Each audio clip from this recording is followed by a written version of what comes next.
oceans sustain life. An abundant ocean can feed 1 billion people a healthy meal every day forever. But now they are being killed by throwaway plastics. The equivalent of 1 garbage truck of plastic is dumped in the sea every minute. 17.6 billion pounds every year. Plastic is everywhere in our ocean, floating on the surface, mixing in the salt water, and sitting on the ocean bottom, miles and miles deep. And once in the ocean, it never goes away. Over hundreds of years, it breaks down into small pieces.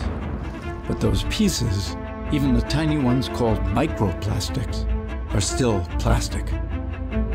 Sea turtles are choking on it. Scientists say that over 60% of whale and dolphin species are affected by it.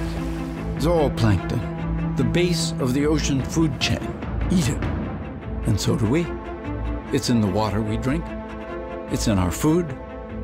Microplastics have been found in our salt, our honey, and our beer.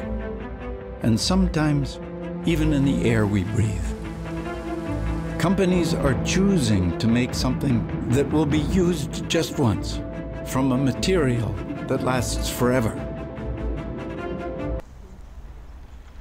Hello, my name is Carlis.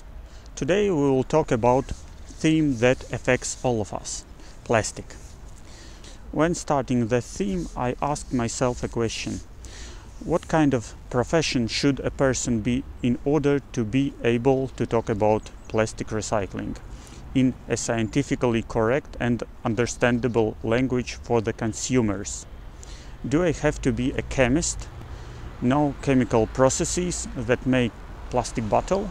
Maybe I have to be sustainability coordinator and support environmental programs to help different organizations achieve sustainability goals. Or maybe I should view myself as a sustainability enthusiast who support programs that focus on improving the environment and help their local communities. What our friend Google would answer to that question. So, what qualifications do I need to work in sustainability? Commitment to the work, the ability to work in a team, communicational skills, computer literacy, environmental experience. We may add that those skills are relevant in almost any profession today in our world. What am I pointing at?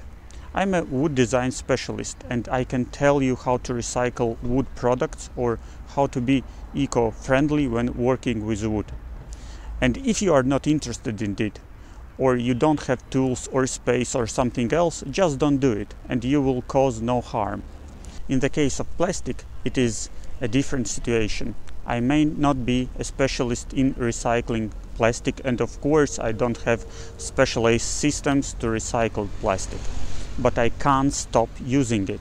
So from the beginning of Industrial Revolution for almost 100 of years, we are increasingly producing a huge amount of plastic each day. Finally, we as a humanity are starting to understand that catastrophic future that will face us if we won't change something. 4 times more plastic will be produced between now and the middle of the century than has been produced in all of history. 4 times more. What can we do? Recycling? Of all the plastic ever generated as of 2015, only 9% was recycled. Even when it is recycled, plastic degrades. Your plastic soda bottle maybe becomes a shampoo bottle, then a floor mat. Even in the best case, it doesn't recycle, it downcycles. And then it becomes pollution that ruins our beaches and chokes sea animals forever.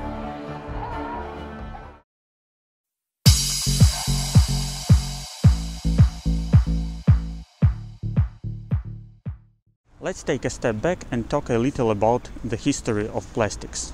Plastic is not one single stuff, but a class of polymers. Alexander Parkes was the first to produce parkesine or celluloid plastic in 19th century. It was made from mix of natural and synthetic ingredients. Then there came first thermosetting plastic that was followed by polyethylene, then alkyd resins and polypropylene. Majority of plastics were invented between 1935 and 1955.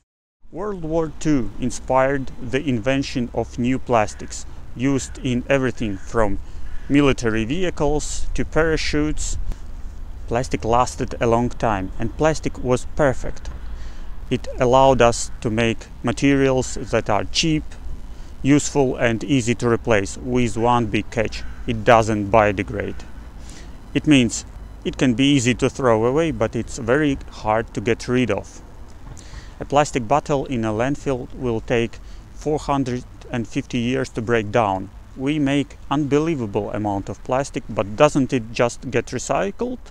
What are all those bins for? Globally, we are only recycling just 15% of plastic we are using.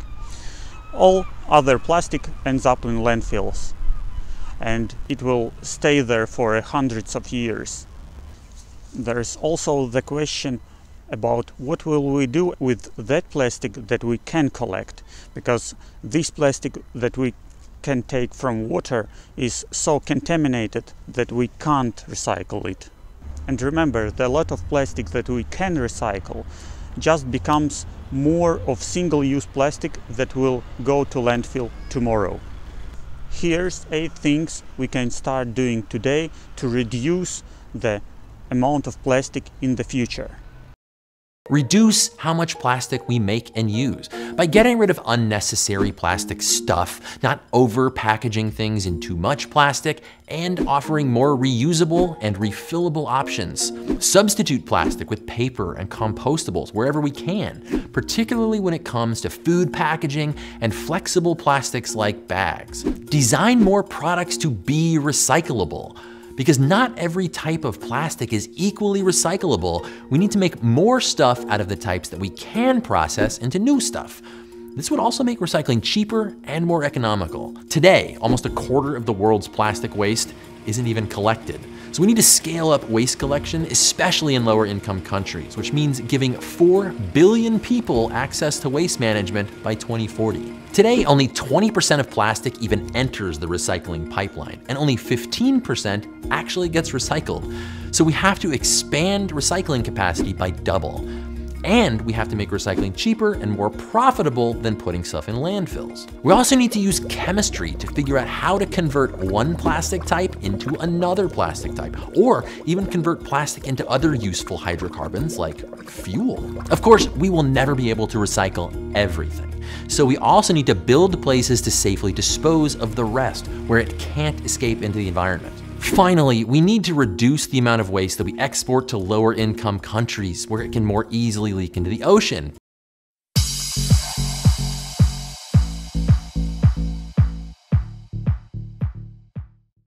By changing our individual attitude towards this kind of pollution, we can make the world cleaner. What do I mean by our individual attitude? We need to move from general agreement that polluting nature is bad to going deeper and taking some action. Just ask yourself about the cup you hold in your hands or the bag in which you put the bananas in the store. Where did it come from and where will it go afterwards? No one will explain it better than a nice professor from Slovenia, Slavoj Zizek. Starbucks coffee. I'm regularly drinking it, I must admit it. But are we aware that when we buy a cappuccino from Starbucks, we also buy quite a lot of ideology? Which ideology? You know, when you enter a Starbucks store, it's usually always displayed in some posters their message, which is, yes, our cappuccino is more expensive than others, but And then comes the story. We give 1% of all our income to some Guatemala children to keep them healthy, for the water supply for some Sahara farmers, or to save the forests, to enable organic growing on coffee, whatever. Now, I admire the ingenuity of this solution. In the old days of pure, simple consumerism, you bought a product and then you felt bad. My God, I'm just a consumerist while people are starving in Africa. So the idea was you had to do something to counteract your pure destructive consumerism. For example, I don't know, you contribute to charity and so on. What Starbucks enables you is to be a consumerist and be a consumerist without any bad conscience, because the price for the countermeasure for fighting consumerism is already included into the price of a commodity. Like, you pay a little bit more and you are not just a consumerist, but you do also your duty towards environment, the poor, starving people in Africa, and so on and so on. It's, I think, the ultimate form of consumerism. I'm pointing at us. We have to be more engaged in understanding the plastic waste problem and deal with it in everyday life. Global organizations that work to make ecosystem cleaner are doing great work, but they need our support as well as our politicians.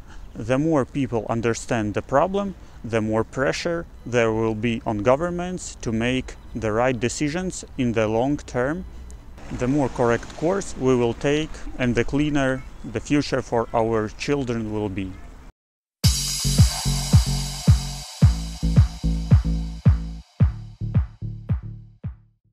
Let's finish our topic with an insight into dynamics of perception of plastic from the moment of its appearance until today.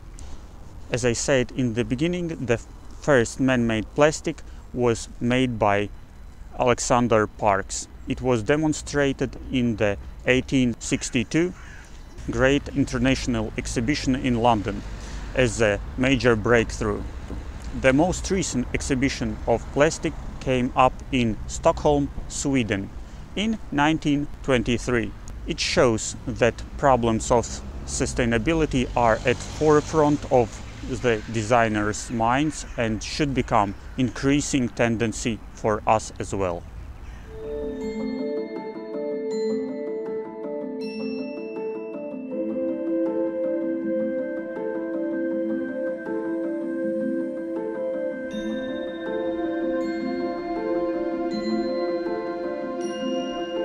We've never talked as much about climate as we do now. At the same time, reality is what it is. We are nowhere near achieving what we need to achieve. So, like, on the one hand, like, hope, there is hope. On the other hand, there is despair.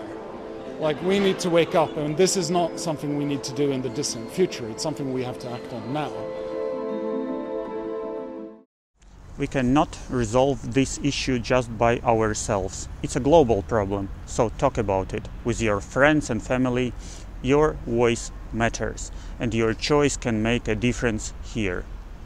If you can choose something that isn't made out of plastic, or at least of plastic that will be reused, do it, and we will make our world better.